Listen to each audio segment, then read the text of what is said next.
Godzilla first burst onto the screen in 1954. Since then, the character has become an international film icon, appearing in 33 Japanese films, 5 American films, and countless video games, novels, comic books, and television shows. Hell, they've even written songs about him. Godzilla is such a cultural icon that he has his own star on the Hollywood Walk of Fame. I don't think it's a stretch to say everybody alive has probably seen, well, if not an entire Godzilla movie, at least parts of one. And there's not a living soul who doesn't know who Godzilla is. Godzilla! So back in 2019, highly regarded Japanese filmmaker Takashi Yamazaki was appointed to make the next Godzilla film. Now, after spending a few years in developmental hell, filming began in 2022. And on November 3rd, 2023, which is the 70th anniversary of the franchise, the film Godzilla Minus One was released in Japan, and then was released here in the United States on November 28th of this year. Now, I'll admit, I haven't seen a ton of the Japanese Godzilla movies.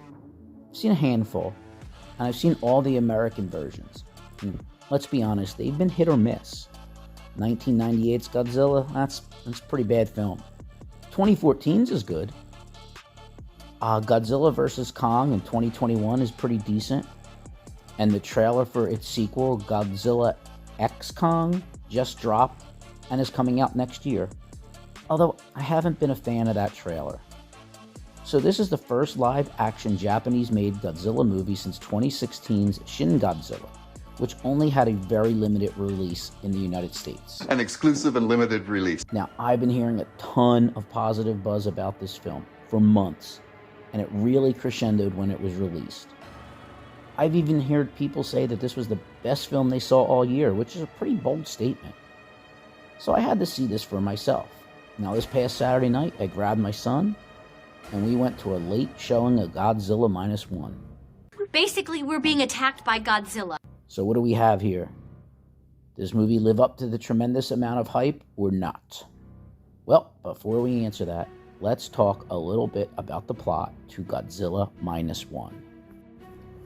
Now, let me preface this all by saying I'm going to do my best with the pronunciation of the Japanese names. I mean, no offense if I get them wrong. So it's 1945, near the end of the Second World War. We find kamikaze pilot Koichi Shikishima feigning technical issues with his plane and landing on Odo Island.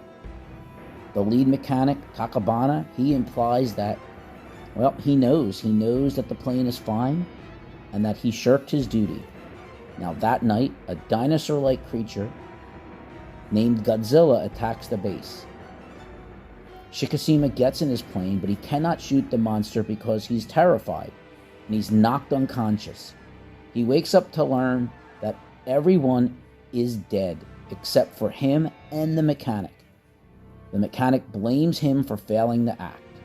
We then fast forward to 1946, where Koichi returns home to find his parents were killed in the bombing of Tokyo.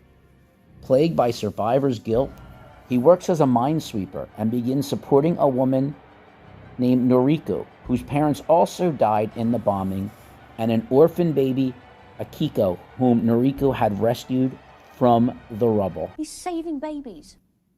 Now later that year, Godzilla is mutated and enlarged by the United States military's nuclear test at Bikini Atoll. The creature then destroys several U.S. warships and heads towards Japan. The United States refuses to help, owning the tensions with the Soviet Union. And when the Japanese government is unwilling or unable to assist, it falls to Koichi, his minesweeper friends, and other local men to come up with a desperate plan to defend Japan from the wrath of Godzilla. One of the things I think has held back recent Godzilla movies, especially the American ones, are the people. You know, the actual characters in the film, the humans. I don't feel connected to them, or drawn in by them, or engaged by them. But not this time. In fact, I would say the characterizations and acting propel this movie forward. You become so invested in these people. You actually care about what happens to them. And when bad things happen to them, you really feel it. There are several times when you're just so touched emotionally by either something a character says or a speech that a character gives. And the acting is fantastic across the board. Not just our main characters, but our secondary characters as well. Now, our main character, Koichi Shikishima, is a broken man. He's plagued by guilt and regret. And actor Rukusuke Kamiki nails this. Sorry again for the mispronunciation. You become so invested in his character's ups and downs, you just pull for him. You pull for him the entire movie. Now, that's not to say that this is a drama. No, this is a monster movie as well, because the special effects are great. Godzilla is absolutely terrifying. The scenes where people attempt to fight Godzilla, whether it's on the ground or on the sea, are so realistic. I also have to praise the cinematography of this film. You see post-war Japan as it was, completely and utterly decimated by the war. People scrambling just to survive. These people have lost everything, and every day is a struggle. It's so well done. It's hard to believe this movie was made on a $15 million budget. Hats off to our director, Takashi Yamazaki, who provides just wonderful, wonderful directing. This shows that Godzilla still has plenty of life as a franchise. I think Godzilla Minus One is an instant classic. It provides just wonderful characterizations, personal stakes, fantastic visuals, stupendous cinematography. It's a near perfect film, let alone a blockbuster. This movie lives up to the hype and then some. And in a year plagued by a bunch of disappointing tentpole releases, Godzilla's triumphant return to the big screen should be proof enough that there is no such thing as superhero fatigue or franchise fatigue. It's just bad movie fatigue. Do better, Hollywood, please. Well, that's it for me this week.